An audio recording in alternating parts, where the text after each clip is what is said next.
Pierre Lévy, bonjour. Vous êtes responsable d'éducation chez Mad Max. Donc on connaît Mad Max, Eldemag bien entendu. On parle d'un produit éditorial qui est fortement utilisé dans les collèges en France. Donc quelles sont d'abord les nouveautés de Mad Max en termes de produits? Est-ce que les fonctionnalités ont un peu évolué? Alors effectivement, on a des équipes techniques qui travaillent continuellement tous les jours sur l'amélioration du produit. On aura des grosses nouveautés qui vont sortir début 2017, notamment la possibilité d'imprimer votre magazine n'importe quel format, pas simplement A4 ou A5 aujourd'hui, mais de pouvoir le faire absolument dans n'importe quel format désiré. Et effectivement aussi, on a une release, une sortie il y a 2 semaines, qui améliore considérablement la vision et l'ergonomie du site en termes d'édition en fait, de contenu. Et ça rend effectivement l'utilisation de Mad Max encore plus simple, mais pas de révolution pour l'instant, c'est plus en 2017 qu'on attend pas mal de lancements. J'ai une petite question quand même qui me taraude. Est-ce que vous savez mesurer le nombre de magazines qui sont faits avec Mad Max aujourd'hui? Alors effectivement c'est une tâche assez difficile parce que potentiellement un utilisateur peut créer un nombre illimité de magazines. On imagine qu'il y a eu environ, dans le cadre scolaire, à peu près aux alentours de 200 000, 300 000 magazines créés depuis 2 ans. Après, c'est très difficile. Il y a beaucoup de magazines qui sont publiés, qui n'avaient pas vocation à être publiés.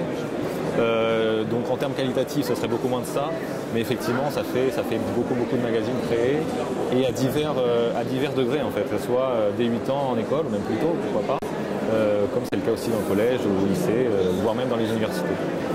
Déjà 200 000, c'est quand même pas mal comme chiffre. Donc en fait, le principe de Mad Max, c'est quand même de tisser des partenariats, donc soit avec des départements ou des collectivités pour que les établissements de leur territoire puissent utiliser. C'est d'autres types de partenaires également?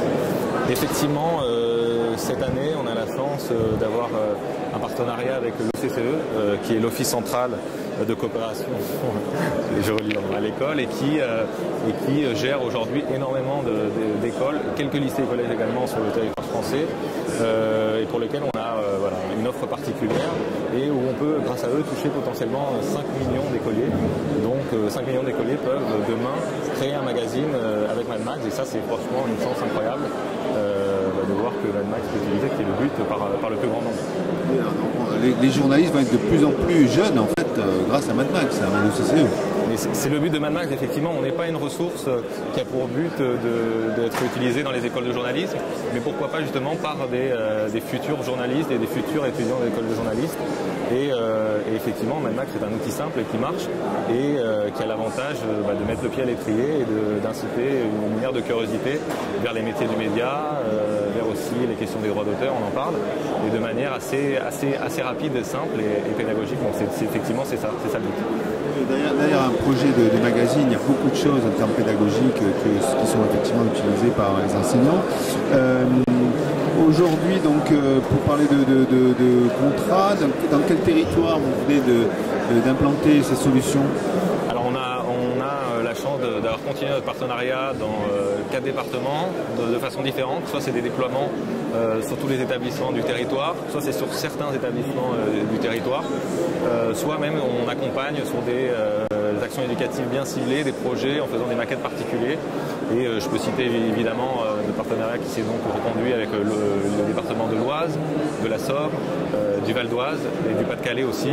Et on peut compter cette année maintenant les Yvelines, pour lequel on va faire une sorte d'expérimentation. 34 collèges sur une centaine vont avoir Mad Max. Ils ont tous voulu en fait la ressource, puisque le département a demandé s'il souhaitait avoir Mad Max comme faisant partie du bouquet de ressources, et donc on est très heureux. On consolide notre présence dans l'académie de Versailles, dans l'ouest parisien, et on aimerait pouvoir faire ça un peu dans d'autres départements, mais c'est vrai qu'on est présent de d'autres façons aussi en France. On a des accords très intéressants avec le Canopé. On fera partie de l'organisation du Marathon Presse le 23 mars. On fera aussi on fera partie des lauréats, des remises de prix pour les lauréats sur Médiatique. Ces semaines de la presse, ce sera aussi un partenaire fiable et très important. Merci Pierre. Merci à vous.